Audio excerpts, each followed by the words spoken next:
4/3/2026 இந்நாள் ஒரு பொன்னாள். உலக மக்களுக்கு ஒரு சிறந்த நன்னாள். ஏன் சிறந்த நாள் என்றால், இந்த அகிலத்தில் அங்கங்கே சிதறிக் கிடந்த இறை சக்திகள் அனைத்தையும் ஒன்றாக்கி வைகுண்டமாக இறைவன் வந்த நாளே இந்நாள்.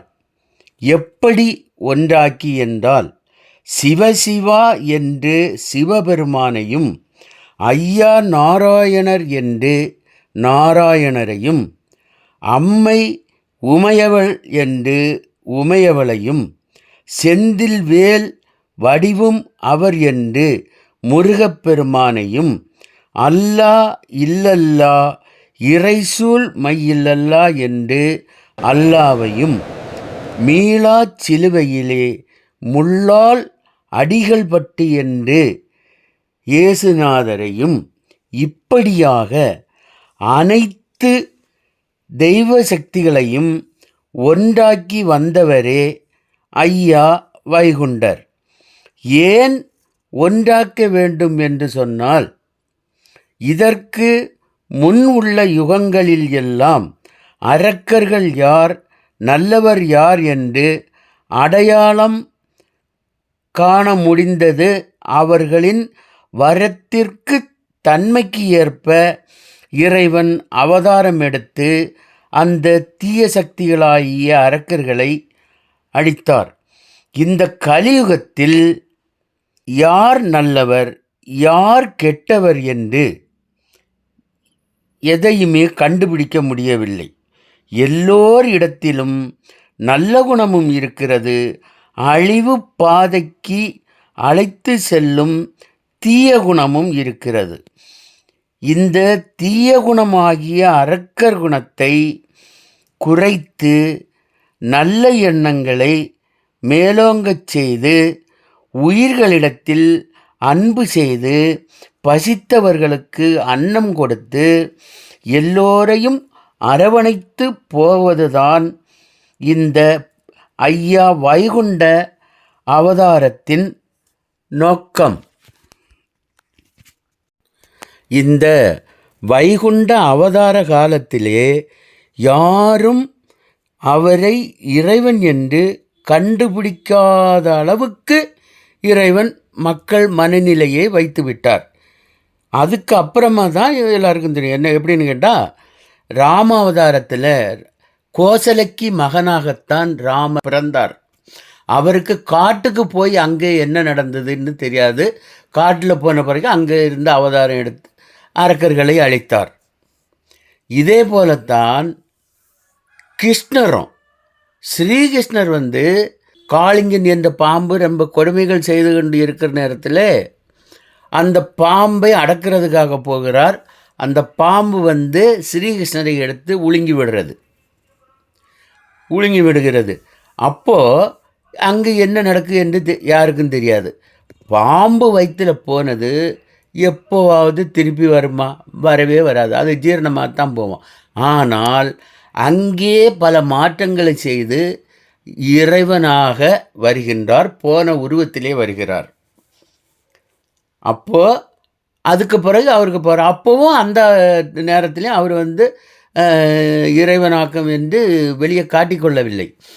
இதே போலத்தான் வைகுண்டரும் சாஸ்தாங்கோவில் விளை என்ற ஊரில் ஒரு தாய் வயிற்றில் பிறந்து வளர்ந்து வாலிப பருவமாகி நோய்வாய்ப்பட்டு இருக்கிற நேரத்தில் அந்த அம்மா வருத்தமாக இருக்கிறாங்க.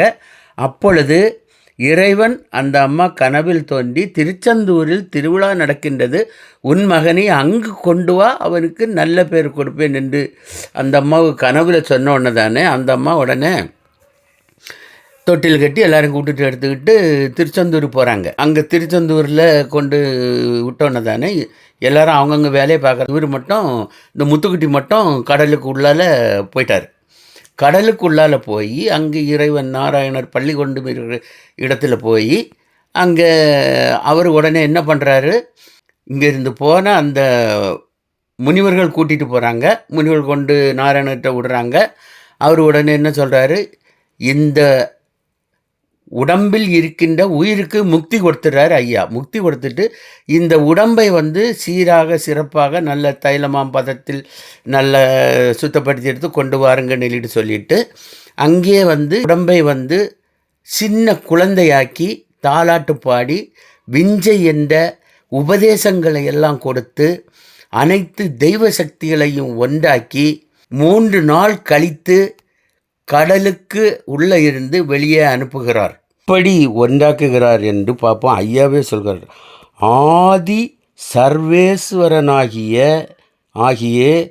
அவனி 56 சீமையும் அடக்கி அரசாளவும் ஆதி சர்வகாலமும் அழியா திருவுளமாயிருந்து அரசாழ்வார் எனவும் ஆதி ராமச்சந்திர சந்திர சூரிய நாராயணருக்கு ஆதி ஆகமத்தின்படியாகவே ஆதி வைகுண்டம் பிறந்தார் எனவே அண்டர்களும் முனிவர்களும் தேவர்களும் அதிக சகல முனிவர்களும் எல்லோரும் கூடியிருந்து ஆராய்ந்து தொண்டர் தமக்கு என்று வளர் கொண்டையணி கையிலையில் மண்டபம் புகழ சிவனாருடைய கிருபையிலே கைலையங்கிரியில் எழுதினார்கள்.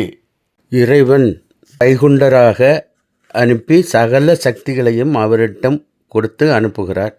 எப்படி சகல சக்திகள் என்று சொன்னால் படைத்தல், காத்தல், அழித்தல், இந்த எல்லாத்தையும் அவங்க ஒரு பெட்டகத்தில் வச்சுருப்பாங்க.